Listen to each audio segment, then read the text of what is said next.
Online class में आप सभी का स्वागत है। मैं Dharmnarayan Vaishnav, assistant professor zoology, Shri Pratap Singh Bharat राजकीय महाविद्यालय शाहपुरा भीलवाड़ा। आज हम सर्कुलेशन वाया साइक्लोसिस यानी कि परिसंचरण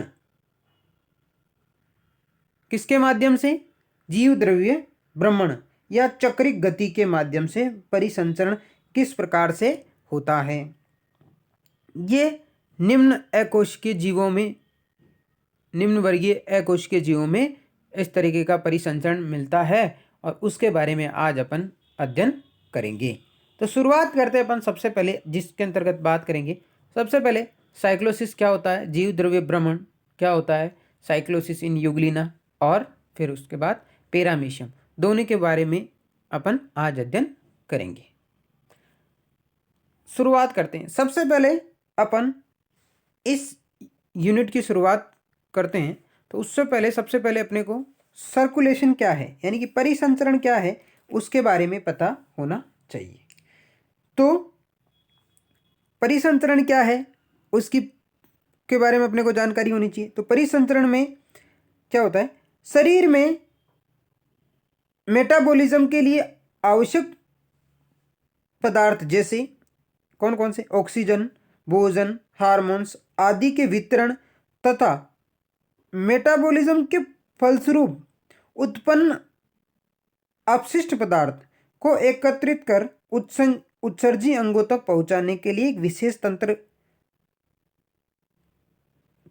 जीवों के शरीर में पाया जाता है और उसे ही क्या कहते हैं, परिसंचरण तंत्र।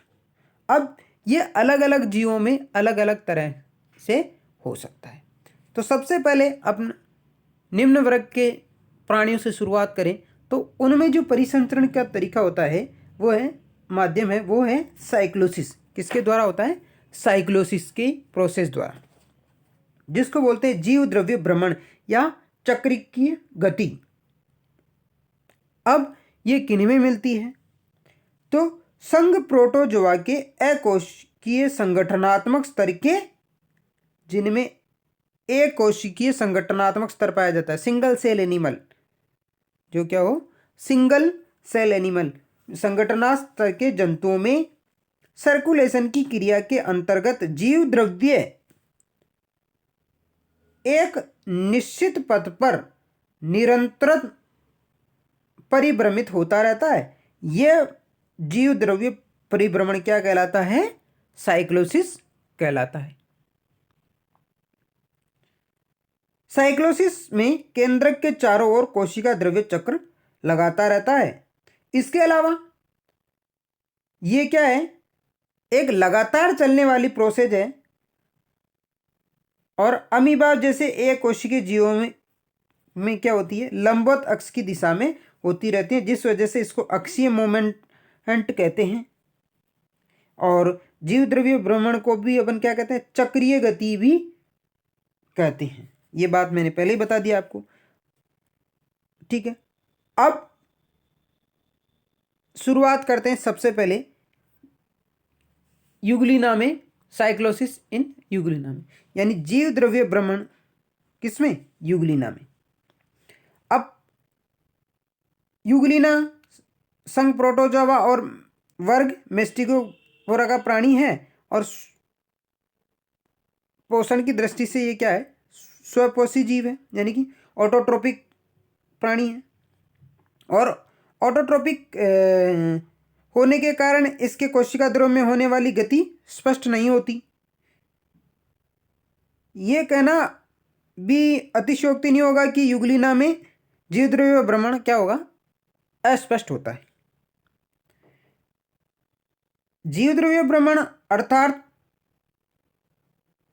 साइक्लोसिस अस्पष्ट होते हुए भी जंतु की समस्त जीवन आवश्यक क्रियाएं जैसे कि श्वसन, उत्सर्जन, पोषण, विसरण, जल संतुलन तथा प्रजनन आदि क्रियाएं लगातार चलती रहती।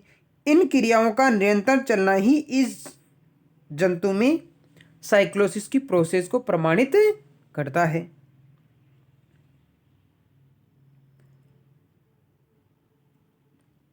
एक कोशिकीय स्तर पर प्रकृति द्वारा परिसंचरण की इस सरल विधि का सहारा लिया जा सकता है। संपूर्ण देह भित्ति में जल व जंतु में देह भित्ति से जल जंतु में प्रवेश करता है, जो कोशिका द्रव्य में एक चक्रिक परिपथ में गमन करते हुए विभिन्न रिक्तिकाओं तक पहुंचने और विभिन्न रिक्तिकाएं इसको पहुंचने में सहयोग करती, यानी कि पूरे शरीर से जल किसी जंतु में प्रवेश करता है और वो क्या करता है, चक्रीय गति करता है और इसमें क्या है, विभिन्न संकुचनशील रिक्तिकाएं इसमें सहयोग करती है तथा जल संतुलन बनाए रखा जाता है। इस प्रकार पोषक पदार्थों को क्या है, विभिन्न कोशिकीय अंगों तक पहुंचाया जाता है, परंतु ये क्या है, यूग्लिना में अस्पष्ट प्रोसेस है। नेक्स्ट बात करते हैं अपन साइक्लोसिस इन पैरामीशियम। सबसे पहले बात, पैरामीशियम भी क्या है, संघ प्रोटोजोआ का है, पर क्लास सीलिएटा का एक स्वच्छ जलीय एक कोशिकीय प्राणी है और पैरामीशियम के एक कोशिकीय शरीर में जीव द्रव्य बाईं ओर से दाईं ओर प्रभ्रमण प्रदर्शित करता है। बाईं ओर से दाईं ओर क्लॉकवाइज, जैसे घड़ी की सुई की दिशा में इसमें परिभ्रमण होता है। कोशिका द्रव्य के इस प्रकार के चक्रण से देह की जो खाद्य रिक्तिकाएं भी परिसंचरण प्रदर्शित करती है। देखो डायग्राम में दिख रही होगी दोनों में, ये क्या है, फूड वेसल्स। फूड वेसल्स क्या करती है, इस तरीके से गति करती है, जो निश्चित पथ व दिशा में होता है, क्लॉकवाइज होता है, ये अपन बात कर ही चुके हैं। इसके अलावा बात करें अपन तो साइक्लोसिस के सहयोग से ही पैरामीशियम में पाचन और स्वांगीकरण दोनों प्रोसेस पूरी होती है। एंडोप्लाज्म की चक्रिक गति के परिणाम स्वरूप ही जब कोई नई खाद्य रिक्तिका कोशिका ग्रसनी से निर्मित होती है तो तुरंत ही कोशिका द्रव्य में आगे बढ़ जाती है। देखो वापस कहाँ से, ये एंडोप्लाज्म से और फूड वेसल्स बनी और वो वापस गति चक्रीय गति में सम्मिलित हो गई। ठीक है, यहाँ से वाटर अंदर आया, फूड वेसल्स बनी और इस तरीके से गति विभिन्न अंगों तक खाद्य पदार्थों को श्वसन के लिए आवश्यक पदार्थों को पहुंचाने का कार्य करती है तथा नई खाद्य रिक्तिका कोशिका ग्रसनी द्वारा बनना प्रारंभ हो जाती है। ये खाद्य रिक्तिकाएं, ये फूड वेसल्स साइक्लोसिस के अंतर्गत चक्राकार पथ पर गति प्रदर्शित करती है और सरकने लगती है। धीरे धीरे सरकती हुई अग्रभाग तक पहुंचती है, पश्चात पश्चिम भाग में आती है तथा अंत में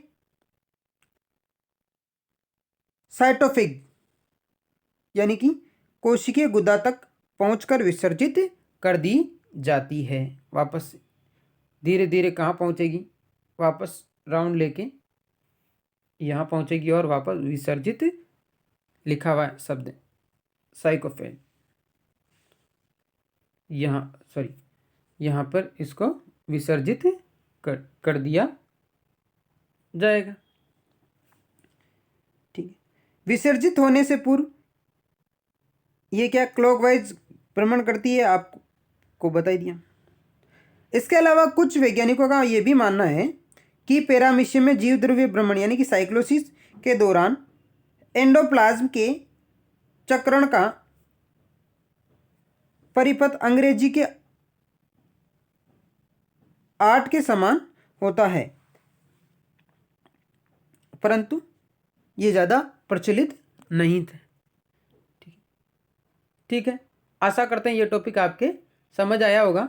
नेक्स्ट क्लास में अपन आगे के हायर एनिमल्स के परिसंचरण के बारे में अध्ययन करेंगे। धन्यवाद।